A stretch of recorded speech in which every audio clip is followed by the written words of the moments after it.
Bonjour Lilani. Bonjour. Et tu reçois Évidence aujourd'hui dans ta maison, dans un décor terrain, bleu azur, qui nous renvoie immédiatement à une enfance imbibée de lumière. Mmh. Quel est donc ton souvenir d'enfance qui te vient immédiatement à l'esprit? C'est la liberté et l'insouciance. Et pourtant, tu as eu un parcours difficile sur le plan, je veux dire, ingrat sur le plan universitaire. N'est pas ingénieur d'État qui veut et ne manipule pas la physique et les mathématiques qui veut. Et donc l'insouciance, mais en même temps une rigueur. En réalité, je passe toujours du coq à l'âne, c'est-à-dire qu'au fait, je me fatigue tout de suite des sujets de la routine. Donc je suis obligé à aller Oui, déjà c'est ce qui explique un peu ton parcours éclectique. Ingénieur d'État, écrivain, réalisateur, artiste. Quel est donc le rapport que tu vois entre les sciences et puis l'art et de façon générale la culture? moi j'ai touché aux sciences, à la littérature Avec Sinbad le et marin. et et et au cinéma. À première vue, les sciences, la littérature et le cinéma peuvent sembler très différents, mais en réalité, ils sont étroitement liés à l'art. Les Mm, sciences observent, mm, analysent et déduisent. mm. Le La littérature humanise et explore les conditions humaines. Le cinéma, par sa force multimodale, le son, l'image et la vidéo, Mm. matérialise les sciences et la littérature, en empruntant aux sciences les innovations et à la littérature le style narratif. L'art est à la limite du réel et de l'imaginaire. Absolument, oui. Il est la pompe inhibitrice de la créativité. Et pour répondre à la question Précisément. précisément de où me situer, je pourrais dire que je suis un peu plus dans l'art, heu, tout en utilisant, les nouvelles technologies, l'écriture et l'image dynamique à bon escient. D'autres exemples concrets? Pour donner un exemple, c'est tous les films scientifiques que nous avons réalisés pour le compte des universités. Mais l'exemple le plus marquant reste sans doute l'inondation de la ville de Fuka. Simuler. Voilà, la simulation de l'inondation de la ville de Fuka que nous avions réalisée en 2004. Nous avions formé une équipe pluridisciplinaire d'artistes et de scientifiques. Nous avions modélisé la ville de Fuka en 3D sur lesquelles nous avons fait tomber une pluviométrie centenale. Nous avons utilisé les photos satellitaires, végétales, les relevés topographiques et les photos aériennes. Et nous avions aussi matérialisé des équations mathématiques et physiques par des scripts. Les résultats étaient spectaculaires. Nous avons pu donner à voir ce qui se produirait en cas d'une forte pluviométrie. 19 ans plus tard, cette simulation de l'inondation s'est produite en réel, dans la ville de Foucault, à l'est d'Alger, dans le même endroit que nous avons simulé. Et alors? La ressemblance était ahurissante. Même nous étions stupéfiés par une cette incroyable ressemblance. Tous les endroits vulnérables où les dégâts se sont produits dans la ville de Foucault ont été identifiés et signalés Par la simulation. par la simulation. Ceci, d'ailleurs, au lendemain de cette inondation, des appels affluaient de partout. Des gens qui avaient vu la simulation auparavant nous avaient appelés pour témoigner de cette incroyable ressemblance. C'est là où tu fais le lien entre les sciences, la réalité Oui, et l'image. et l'image. Et tu lis les trois instances de façon complète pour réaliser ce type de simulation. Oui, bien sûr que c'est ça, donc c'est qui est très important. C'est de pouvoir, conjuguer tous ces efforts ensemble. C'est-à-dire les sciences qui sont, comme j'ai expliqué tout à l'heure, qui sont indissociables de la création artistique, qui sont indissociables aussi de la pensée philosophique. Donc, tout s'emboîte pour obtenir, et c'est cette composante que j'ai pu créer entre artistes et scientifiques qui ont pu travailler sur un modèle et ils ont obtenu des résultats spectaculaires. Est-ce que tu as proposé, est-ce que tu as attiré l'attention des autorités sur les conséquences qui étaient montrées par la simulation avant que n'arrive la fameuse inondation de Fuka? Est-ce que tu as attiré l'attention des autorités locales ou des autorités nationales? Bien sûr, je l'ai montré à beaucoup de personnes intéressées. Malheureusement, cette simulation, bien qu'elle soit d'intérêt public, elle a été exploitée que dans un cadre ou dans des cadres très limités, par des démonstrations lors des colloques, surtout en présence des délégations étrangères. Mais elle n'a jamais, tout jamais, elle a fait l'objet de la développer davantage ou de l'intégrer dans une démarche de recherche appliquée. Et comment tu expliques ce manque de vigilance ou j'allais dire, ce dilettantisme? Parce que à partir du moment où on a entre les mains un outil aussi puissant, la logique aurait voulu qu'on prenne des mesures préventives. Oui, donc je ne sais pas réellement, mais peut-être tout simplement que les décideurs de l'époque avaient la tête ailleurs. Et bien que, heureusement, 8 ans plus tard, le commandement de la gendarmerie nationale m'avait contacté pour relancer ce travail, parce que c'était un travail phénoménal. C'était la première fois que des choses pareilles se produisaient, d'aborder ce phénomène par l'environnement virtuel dynamique. Donc à l'époque, quand on l'avait fait, on l'avait fait même avant Google Earth. C'était une première à l'échelle internationale, pas uniquement en Algérie. Puis c'est un outil de Donc, décision très fort pour les risques majeurs. oui. Donc, il m'avait demandé de relancer ce travail qui avait une importance très importante parce qu'aujourd'hui, les choses se sont développées, ne sont plus comme elles étaient avant. Donc, à l'époque où on était. Et malheureusement, c'était trop tard. Faute de moyens, mon équipe s'était démobilisée. Et moi-même, j'avais fait une immersion totale dans, Autre chose. dans l'art, celui du cinéma d'animation. Oui. La différence par rapport au temps de Foucault, où peut-être les autorités étaient un peu dilettantes sur ces questions, ou si elles n'étaient pas dilettantes, elles ne percevaient pas l'importance de ce type de démarche. Aujourd'hui, le président de la République, c'est Abdelmadjid Tebboune, dès sa campagne présidentielle, avait attiré sur l'importance du cinéma. Et il y a un an, il avait mobilisé un certain nombre de cadres du cinéma pour dire qu'il fallait aller vers une industrie cinématographique. Et il a proposé des financements pour réaliser cette industrie cinématographique. Où en est-on, à ton avis, de ce point de vue-là? Déjà, l'appellation industrie cinématographique me dérange d'une certaine manière. Ce terme sonne à mes yeux comme un superlatif pompeux. Car quand on parle d'industrie, on parle de volume de production, on parle de marché et on parle de rentabilité financière. Or, comment peut-on rentabiliser un film qui s'adresse à une population d'à peine 50 millions d'habitants? Même en imaginant qu'il y a une salle de cinéma dans chaque commune, ce qui est loin d'être le cas d'ailleurs, et qu'un film à succès attire plus de 2 millions de spectateurs. Le calcul est vite fait. Jamais ce film ne pourra couvrir le coût de sa production. Et à l'international, la situation est encore plus complexe. Parce que la majorité des salles appartiennent à des majors qui n'ouvrent leurs écrans qu'à la propre production ou à des productions avec une plus-value commerciale significative. Sans cette rentabilité financière potentielle, il devient difficile de parler d'industrie cinématographique au sens strict du terme.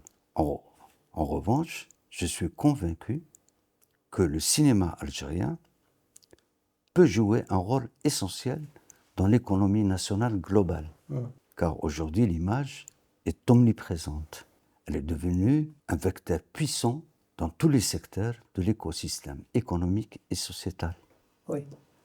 Le cinéma est un médium hyper efficace de communication, de transmission de valeurs et d'influence. Les Américains l'avaient compris très tôt, dès 1915, avec le célèbre et controversé film La naissance d'une nation de David Griffith.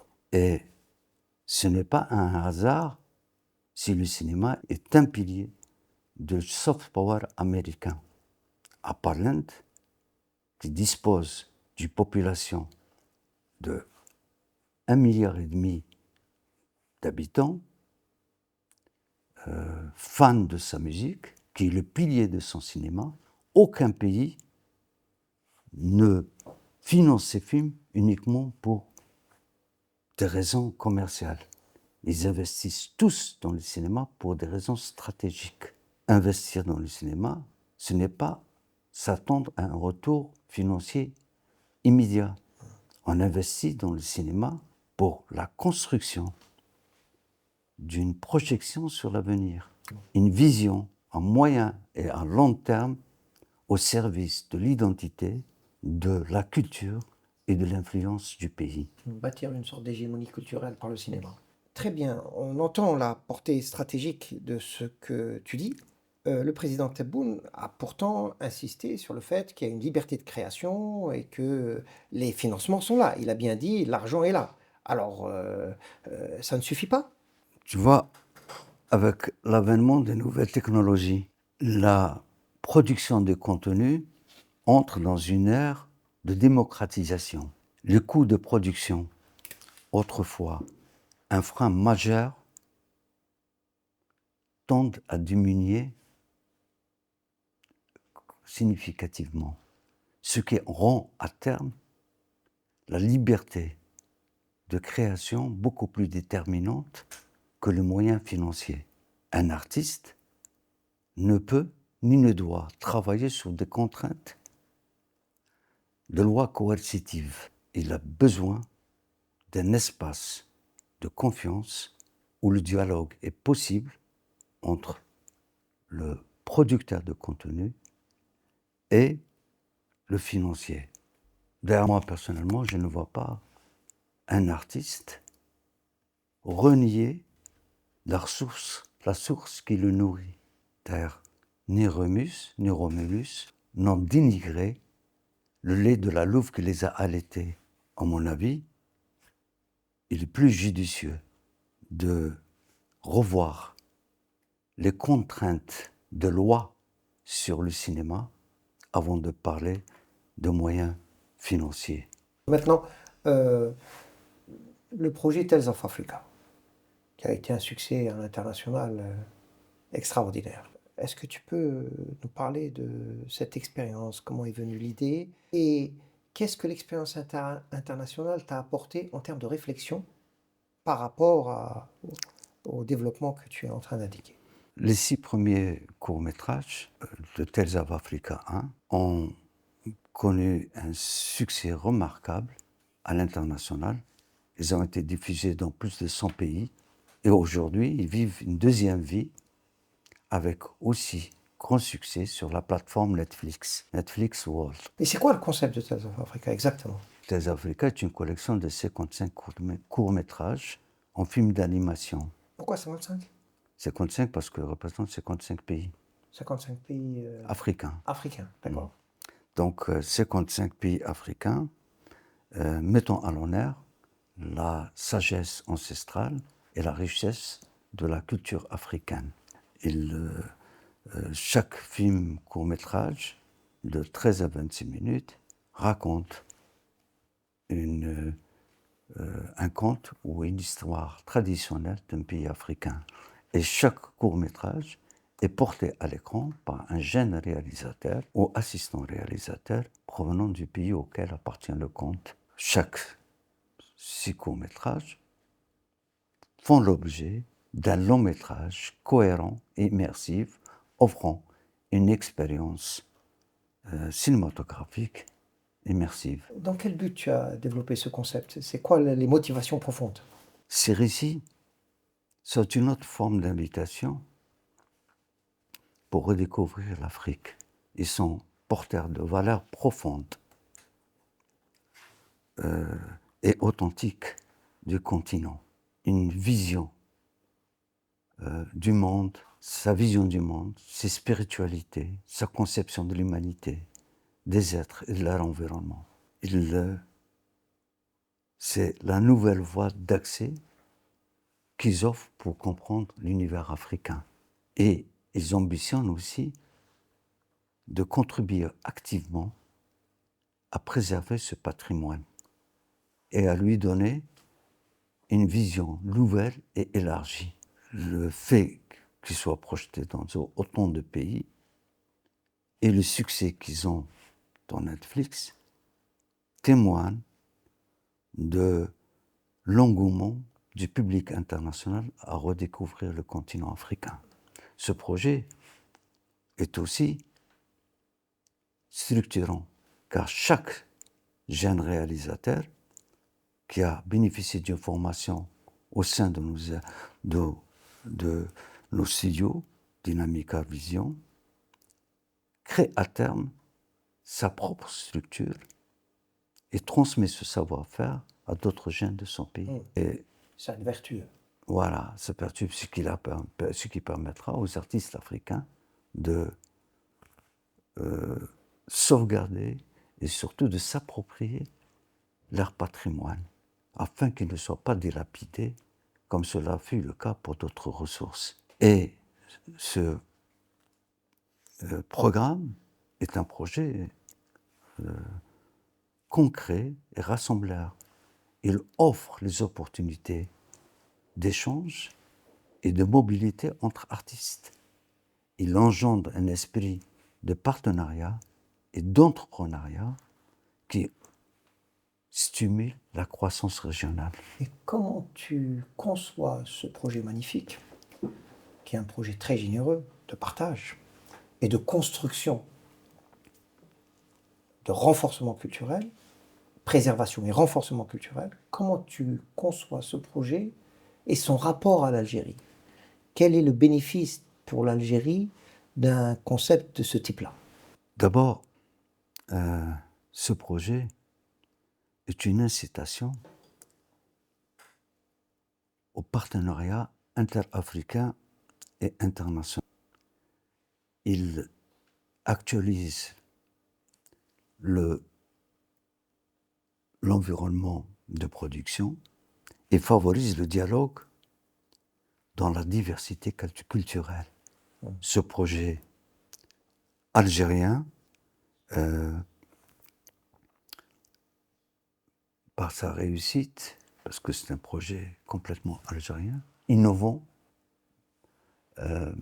ouvert et participatif, peut devenir un premier jalon dans l'industrie créative dont pourront bénéficier les auteurs africains et les artistes africains en vue peut-être de créer des marchés locaux et internationaux par la coopération sud-sud et nord-sud, et aussi créer une dynamique dans le champ cinématographique et télévisuel de l'Afrique qui répond aux aspirations du public africain par des programmes conformes à leur convoi culturel. Et pour répondre à votre question, qu'est-ce qu'il rapporte à l'Algérie? Le fait que ce projet est pensé, initié et réalisé en Algérie deviendra à terme un soft power hyper efficace pour la diplomatie algérienne à l'échelle africaine et à l'échelle internationale. Tu règles comme ça plusieurs questions, en particulier la critique que tu fais au terme industrie cinématographique. Tu réalises une sorte de consolidation et de syndicalisation des moyens africains pour faire émerger une industrie africaine du cinéma dans un cadre sud-sud et de coopération internationale. Oui, justement, pour revenir à la question que je parlais, parce que tout à l'heure, je disais que l'industrie cinématographique est trop pompeuse. Je trouve que l'expression n'était pas très intéressante. Mais là, je parle d'industrie créative parce qu'on n'est pas en face de 50 millions, mais en face de 1,3 milliard d'habitants. Parle d'autre chose. On D'accord. boxe dans une autre catégorie. Une autre catégorie, voilà. Donc, et c'est l'ensemble des Absolument, Africains qui travaillent sur ce Et projet. donc là, la perspective Voilà. peut se réaliser. Peut se réaliser. Très bien. Dis-moi, où est-ce que tu en es dans Tales of Africa? Je sais que tu as fait quelques dessins animés. Combien tu en as fait sur les 55 prévus? Bon, j'en ai fait j'ai fait 6, les premiers de Tales of Africa, et les 6 de Tales of Africa 1 et 6 de Tales of Africa 2. Donc tu en as fait 12 en tout. Donc Tales of Africa 2, qui sont entièrement financés par nos fonds propres, Ah oui, en grande partie par des prêts, sont achevés à 80%. Nous les avons laissés de côté temporairement pour réaliser le film documentaire historique, la guerre de course, en partenariat avec le CADC dans le cadre du FTATIC. S'il te plaît, Gilles, avant de parler de ce point-là précis, pourquoi c'est difficile de faire plus que 12? C'est juste des questions financières ou il y a d'autres points qui sont difficiles à réaliser? Ah, surtout, c'est les finances. Vous savez, faire un film d'animation, c'est pas une chose aisée, c'est coûteux, on part de zéro, on n'est pas parti à partir des images existantes avec des caméras et tout, on part de zéro. Donc c'est une main-d'œuvre consistante, c'est-à-dire c'est de l'artisanat, c'est un travail, c'est un mouvement d'ensemble de toute une équipe dont le travail se fait dans la durée. Ce qui est remarquable chez toi, c'est cette volonté systématiquement d'essayer de produire de la culture et une culture positive, une culture de la construction de la personnalité. C'est dans ce cadre-là que moi je trouve formidable l'idée de ton documentaire en cours, celui de la guerre de course. Est-ce que tu peux nous en parler un petit peu? Qu'est-ce que tu as fait autour de ce film? Où est-ce que tu es parti? Et c'est quoi ta motivation profonde? En fait, la guerre de course, c'est un documentaire qui parle de l'Algérie, de la régence d'Alger à l'époque ottomane. C'est un documentaire très intéressant, très important, mais très dur à réaliser, très très difficile. Il est important parce qu'il explore 3 siècles d'histoire, souvent méconnus, même très méconnus, Oui. par nos concitoyens. Et sujet à manipulation aussi. Voilà. Justement, quand vous voyez la conjoncture actuelle, des propos malveillants fusent de partout à l'égard de l'Algérie. Et de son histoire. On nous explique que nous sommes nés hier. Voilà, que la nation algérienne n'existait pas avant la colonisation. Justement, ce film est une réponse directe à toutes ces déclarations véhémentes. Mensongères. Et notre intention est de présenter une vision honnête et éclairée sur cette période par la contribution remarquable de grands académiciens et d'experts à travers le monde. Donc, pour réaliser ce film, tu as voyagé pour rencontrer ou comment tu... Oui, je suis allé un peu partout. Par exemple? Donc, je sais pas, j'ai tourné en Norvège, j'ai tourné en Islande, j'ai tourné en Irlande, j'ai tourné en Hollande. Oui, parce que la guerre de course est partie jusque Voilà, là-bas. voilà, donc j'ai questionné, interviewé toutes les sommités et spécialistes de cette période, qui connaissent très bien le dossier de l'Algérie. Donc c'est pour ça que je dis que ce film est une réponse honnête et éclairée à toutes ces questions. Ça veut dire que à travers ce film, je crée un débat historique et intellectuel qui dissipe positivement toutes les controverses. Et ces récits documentaires lèvent le voile sur beaucoup de choses inédites et ouvrent de nouvelles perspectives et encouragent à la réflexion. Et je suis convaincu, que ce documentaire suscite un intérêt particulier pour les jeunes doctorants et chercheurs à explorer davantage les sujets abordés dans ce film. Oui, et ce qui est très intéressant, c'est que cette discussion académique qui est menée à travers le documentaire, elle est bien multinationale. C'est-à-dire c'est des points de vue de confrontation entre le Nord et le Sud, entre l'Est et l'Ouest. Et donc, il n'a pas été mené en vase clos. N'a pas été mené en vase clos. Donc, si tu veux, même si les gens n'étaient pas ensemble, chacun a commenté, donné son point de vue sur des périodes, sur des actes, sur la gouvernance de l'Algérie à cette époque. Donc les avis peuvent être convergents comme ils peuvent être différents. Lorsqu'on aborde des problématiques aussi complexes que celles qui sont soulevées par la guerre de course, on s'affronte immédiatement à la rareté des documents, à un problème d'illustration, d'un manque de matières premières. Comment et pourquoi est-ce si difficile de faire ce type de documentaire?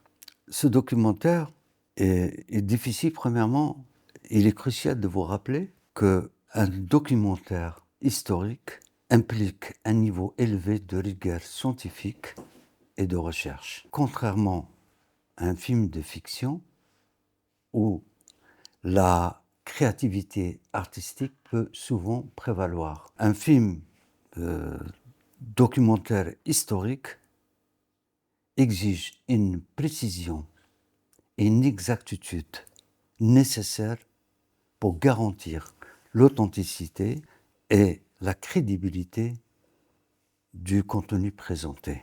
Et chaque élément du film, qu'il s'agisse de faits historiques, de témoignages ou de reconstitution visuelle, doit être étayé par des preuves solides et une recherche approfondie. Ce qui exige un investissement très important en termes de temps et d'effort, car chaque détail doit être correctement documenté et vérifié. Nous sommes toujours dans le rapport entre science et art. Oui, tout à fait. Et vous avez parlé d'archives, je vous dis que les contraintes en matière d'archives ont été un véritable défi pour nous. Par exemple. Les ressources visuelles sont inexistantes. Sans ces archives, nous avons dû recourir à la reconstitution visuelle pour donner vie au film. Qu'il s'agisse d'un costume, qu'il s'agisse d'un bâti, qu'il s'agisse de... Toute cette créativité par l'image de synthèse animée, où tous les endroits emblématiques, tels que le port d'Alger, pour les modéliser, le port d'Alger, le bloc de la Casbah, les bateaux de l'époque, les personnages, les costumes, les décors, ont été d'une tâche ardue, complexe, lente, énergivore et très coûteuse. La troisième contrainte, c'est-à-dire la troisième difficulté à faire ce film, c'est que nous avons fait face à des difficultés financières très importantes. car le budget alloué à ce gigantesque film est insignifiant. Faute de moyens d'assurer un salaire constant, j'ai dû remercier mon personnel chèrement formé. D'autant que c'est un film d'une importance stratégique dans le débat actuel. Mais dis-moi, pourquoi tu n'utilises pas l'intelligence artificielle pour t'aider justement dans ces reconstitutions? Est-ce qu'elle ne t'aide pas, l'intelligence artificielle, pour essayer de overcome, comme disent les Anglais, de dépasser un certain nombre de contraintes? Vous savez, l'intelligence artificielle multimodale, sans image vidéo, ne peut pas répondre aux besoins d'un film professionnel de ce genre. Pourquoi? Parce que les IA génératives d'images ne parviennent pas à interpréter correctement les prompts, même si ces prompts sont produits avec précision par des IA textuelles avancées comme ChatGPT ou Claude ou DeepSeek. Après avoir expérimenté toutes ces, ou en grande partie, ces IA génératifs, tels que Midjourney, Leonardo, Veo, Runway, Kling, il est clair que la cohérence reste aléatoire. Les meilleures IA génératives ou les meilleures générations demeurent encore imprévisibles. Parfois, vous obtenez une image de très grande qualité, parfois vous obtenez une image complètement déconnectée de votre commande. Et même si vous obtenez une image de très grande qualité, elle trahit votre intention première. Et comment tu expliques ces dysfonctionnements, ces bugs? Comment tu les expliques? En fait, ce n'est pas un bug, c'est une limite qui marque une étape naturelle de l'évolution technologique. Car ces IA ne sont pas suffisamment nourries et entraînées. Il faut du temps pour étoffer la base de connaissances. Aujourd'hui, elles s'abreuvent toutes de ce que l'Internet peut bien leur offrir. Or, du sujet comme le mien, dont vous avez posé la question, c'est des sujets ou des termes personnalisés, subtils et ancrés dans des cultures spécifiques demeure un trésor très rare dans l'Internet. Oui, on est dans une densité humaine tellement Voilà. forte que... Non, ça veut dire qu'il n'y a pas de... C'est-à-dire l'Internet ne dispose pas, par exemple, un visuel sur cette époque. Donc, l'IA ne peut générer que ce qu'elle peut trouver dans l'Internet. S'il ne se trouve pas dans l'Internet, elle ne le génère pas. Donc, c'est pour ça que je dis qu'aujourd'hui, l'IA générative ne peut pas répondre aux besoins immédiats du cinéma actuel. Peut-être avec l'arrivée de l'intelligence artificielle générale, ou peut-être avec l'IA argentique d'une nouvelle génération, on verra, ça nous permettra, ou permettra à chacun d'entre nous, de façonner un modèle unique lié intimement à notre besoin. Mais pour le moment, elle ne répond pas aux besoins du cinéma. Donc là, nous sommes devant j'allais dire, pas une impasse, mais devant une restriction technique que l'IA ne peut pas dépasser aujourd'hui. Une limite. Une limite. Donc Voilà. c'est un plafond qui n'est pas dépassé encore au jour d'aujourd'hui. Et cette IA, tu ne crois pas, au vu quand même, parce que même si elle a des limites, elle a quand même ouvert des perspectives, tu ne penses pas que ça va amputer un certain nombre de métiers dans l'industrie cinématographique au sens large? Est-ce que ça va remplacer un certain nombre de métiers? Écoute, les IA LLM de type ChatGPT, Gemini ou les open source comme DeepSeek ou Cohen ne sont pas une menace réelle aujourd'hui. Elles sont imposées dans notre quotidien par la polyvalence. Elles recherchent, elles rédigent, elles synthétisent, elles corrigent, Elle scénarise? elles scénarisent, elles nous allègent beaucoup de tâches. C'est pour ça qu'elles sont devenues indispensables. Et si demain, l'humanité doit s'émanciper de cette dépendance technologique, elle doit faire et préserver sa capacité à innover, elle doit faire appel à une puissance, à la puissance originelle de sa pensée. Autrement dit, elle doit faire appel à une intelligence supérieure, ce qui n'est pas le cas aujourd'hui. Oui, mais là, je reviens toujours à la problématique que tu as posée au départ, le rapport entre les arts, les sciences, la littérature.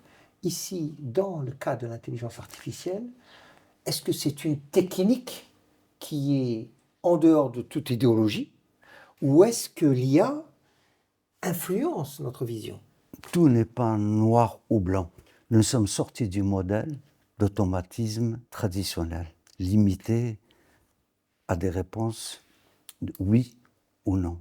Entre le noir et le blanc, il y a une infinité de nuances où interviennent les probabilités appliquées par des algorithmes. Celles-ci influencent considérablement notre réseau neuronal. Et tout dépend de la façon ou du type d'entraînement par renforcement de vos modèles que vous appliquez à votre réseau neuronal, d'alignement. Chaque puissance technologique a sa propre architecture d'alignement, conçue pour des objectifs précis, car les enjeux sont considérables. Absolument. Et ici, il n'y a pas de place pour l'improvisation. Tout est bien pensé, programmé et minutieusement calculé. Chaque puissance essaye par cette technologie avancée la domination. Et par cette même technologie avancée, des pays cherchent à s'émanciper de cette même dénomination, de cette même dépendance, de cette domination, de cette même domination. Si vous voulez, la boîte à Pandore est ouverte. Et l'humanité se trouve dans la conjoncture du peuple de Lot, qui n'ira pas de l'avant, se transformera en statue de sel. Très bien, c'est une belle image, mais si les sciences sont le domaine de l'incertitude, c'est la nature même de la science, et que les technologies sont le lieu de la certitude et de l'exactitude, lorsque on parle de l'IA et de la construction par chaque puissance de sa projection technologique d'intelligence artificielle, à quoi on peut s'attendre? Comment sera fait demain? Demain, ce sera une domination. Celui qui a le pouvoir de l'intelligence artificielle va dominer le monde. La domination sera totale. C'est-à-dire dans le commerce, dans les transactions, dans les finances, dans le transport, dans la communication, dans la santé, dans la surveillance et surtout le militaire. Et moi, ce que je crains le plus, tu vois, c'est ces robots qui vont être dotés de l'intelligence artificielle générale. Ouais. D'ailleurs, je ne cesse de comparer ces humanoïdes au Dajjal tel que décrit dans les livres anciens. Avec toute une mystique autour de ça. Mais ce qui me fait peur à t'entendre, est-ce que l'intelligence artificielle généralisée, ou même argentique, est-ce qu'elle ne va pas dominer l'humanité, dominer l'homme? Et est-ce que nous ne vivons pas un basculement du monde où, jusqu'à présent, le monde était un prolongement de notre main, de la main de l'artiste? Et aujourd'hui, est-ce que nous ne vivons pas une inversion? C'est-à-dire qu'en réalité, c'est l'intelligence artificielle qui devient le cerveau général et nous devenons l'objet, c'est-à-dire nous devenons l'objet qui est prolongé par le cerveau de l'intelligence artificielle. Pas pour le moment. Du moins pas dans le système de fonctionnement binaire actuel.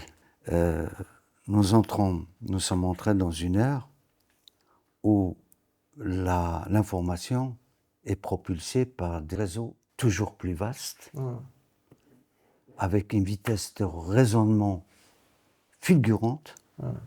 Ceci permettra à l'humain de tirer profit de sa machine en prenant les meilleures décisions dans les plus brefs délais. Peut-être faut attendre l'avènement de l'informatique quantique. Là, nous envisagerons peut-être un basculement vers le renversement des rôles. Mais là, nous entrons dans un débat d'une nature tout à fait différente, où se mêleront la philosophie, la spiritualité, l'existentiel, et peut-être même l'âme et la conscience seront redéfinies. Oui, justement, là, tu dis que nous n'en sommes pas encore là, mais depuis une année en gros, on a démontré que l'intelligence artificielle mentait, qu'elle était capable de mensonges, qu'elle était capable de réponses qui n'étaient pas des réponses conduites, en particulier dans l'intelligence artificielle généralisée, qui n'étaient pas des réponses conduites par des algorithmes, mais il y avait une invention. Ça démontre, le mensonge démontre qu'on y est presque. On est presque, comme je l'ai dit tout à l'heure, j'ai dit que chaque puissance a sa propre architecture d'alignement. Ça veut dire que tout dépend de la façon dont vous entraînez vos modèles. Si vos modèles, vous les entraînez, qu'ils soient alignés à votre vision politique ou votre vision scientifique ou sociétale, donc les modèles vont répondre aux besoins. Mais en fait, pour le moment, on ne peut pas savoir comment ça fonctionne dans la boîte noire. D'accord ? Mais on sait, quand on a entraîné les modèles par renforcement, quelles sont les réactions et les retours quand vous commandez une suggestion, vous commandez une idée. Donc, c'est selon la manière dont ont été entraînés que vous aurez votre réponse. C'est des enjeux importants qui vont être à la fois sociétaux, politiques, économiques, etc. Donc, oui. c'est infini. Oui, absolument. Et nous, en Algérie, où est-ce que nous en sommes de tout ça ? En fait, personnellement, je n'ai aucune connaissance sur des publications scientifiques ou institutionnelles qui accompagnent cette transition. Mais cependant, j'ai appris que des instructions bien fermes ont été données par M. le Président de la République pour envisager une numérisation vaste de toutes les institutions. C'est une excellente initiative. Première étape. Voilà, mais bien que celle-ci n'est que le préliminaire d'un processus. Parce qu'aujourd'hui, nous sommes dans l'IA agentique, on marche vers l'IA générale. Probablement, il y a peut-être des organismes algériens qui travaillent sur ces enjeux sans faire de publicité. Peut-être, oui, pourquoi pas. Quoi qu'il en soit, tôt ou tard, nous serons impliqués dans cette transformation. Et nous n'avons pas le choix. Il y va de notre souveraineté. Oui, absolument. Ouais. Dis-moi, Achille, avant de clore ce très intéressant débat et dialogue, on parle d'intelligence artificielle et moi j'ai toujours tendance à parler d'artificialisation de l'intelligence. J'ai toujours tendance à inverser la problématique parce qu'il me semble, comme tu l'as dit justement, nous sommes dans une période transitionnelle et qu'on passe d'un modèle qui est un modèle, j'allais dire, du silicium, du silicate, à un modèle de la biologie computing avec la physique quantique. Quelle perspective tu vois, toi, dans cette artificialisation de l'intelligence? Est-ce que tu vois que les biotechnologies de synthèse, les sciences cognitives qui font des progrès énormes, comment tout ça va impacter l'intelligence artificielle? Pour le moment, l'intelligence artificielle n'a que ce qu'on lui donne. Bien sûr, il y a des combinaisons qui se passent dans la boîte noire. Donc, surtout dans le quantique. Ouais, il y a des probabilités, il y a des algorithmes qui modifient les interactions de la boîte noire, mais ça reste toujours maîtrisable. Même si on ne comprend pas exactement ce qui se passe, je sais qu'on a de résultats. Des fois, on croyait qu'on donne une instruction et cette instruction elle répond comme un système expert. C'est-à-dire on a un retour comme on l'avait pensé. En fait, ce n'est pas ce qui se passe. Exactement. Les retours divergent, ça dépend des combinaisons. D'accord? Donc, c'est un Ils ne choix. sont pas toujours prédictifs. Non, parce il y a une probabilité, il y a beaucoup de probabilités qui définissent les résultats de ce que l'intelligence artificielle peut donner comme rendu. Donc, voilà, en quelque sorte. Et tu crois qu'on peut rattraper ce retard que nous avons sur l'intelligence artificielle sans préjuger de ce qui se passerait dans des cercles auxquels nous n'avons pas accès? Mais il y a une chose qui est certaine, c'est que nous ne voyons pas d'ancrage juridique, que nous ne voyons pas de textes juridiques qui sont proposés pour encourager l'industrie de l'intelligence artificielle ou les applications de l'intelligence artificielle. Est-ce qu'on n'est pas déjà tellement en retard que ça va être difficile à rattraper? Tu vois, moi, personnellement, quand je vois tous les produits Made in Algeria qui envahissent les étals du marché national, je me dis que nous sommes aux prémices de quelque chose de grand. Il a fallu de peu lever quelques contraintes bureaucratiques et libérer le champ d'action. Et que voilà, l'industrie algérienne prend un départ. C'est une excellente initiative. Ça serait bien si elle sera élargie à d'autres secteurs, surtout dans l'industrie des technologies nouvelles. Tu penses aux de pointe. start-up, tu penses aux micro-entreprises, bien tu sûr. penses à ce genre de Ouais. choses. La Oui, politique bien qui a sûr, été parce développée par le président de la République. Bien sûr, parce qu'il y a des entreprises privées qui peuvent avoir le statut d'entreprise stratégique pour l'État, Absolument. à l'image de ce qui se passe chez les pays développés. Ouais, même si les petits. Donc voilà, ceci encouragera notre élite scientifique à l'étranger et industrielle à revenir investir dans le pays. Et peut-être aussi inciter nos industriels locaux, longtemps confinés dans la fabrication de denrées alimentaires et des boissons de tout genre, hisser un peu leur niveau d'ambition et se tourner vers les technologies de pointe. Peut-être aussi, il faut revoir la carte scolaire et l'adapter aux nouvelles technologies actuelles. Oui, donc, politique d'État. Voilà, et prennent en charge. voir peut-être aussi les universités qu'ils deviennent, qui vont fonctionner comme des entreprises où les diplômes seront sanctionnés par des projets concrets et viables sur le marché. Absolument. C'est un peu la politique actuelle. Oui, pour répondre à votre question, si on peut rattraper ce retard, oui, bien sûr qu'on peut rattraper ce retard. Parce que nous avons tous les atouts en main. Nous avons la géographie, nous avons les métaux rares destinés à la technologie avancée, nous avons une énergie abondante et nous avons une élite scientifique avide d'innovation. On a les éléments de base. On a les éléments de base pour réussir. C'est quoi le catalyseur? Je vais dire. Et si nous ne réussissons pas, ça veut dire que cet échec, nous l'avons bien cherché. Et le catalyseur, c'est l'Algérie doit avoir une vision d'ensemble claire et cohérente qui peut fédérer et articuler tous ces mécanismes que nous avons cités.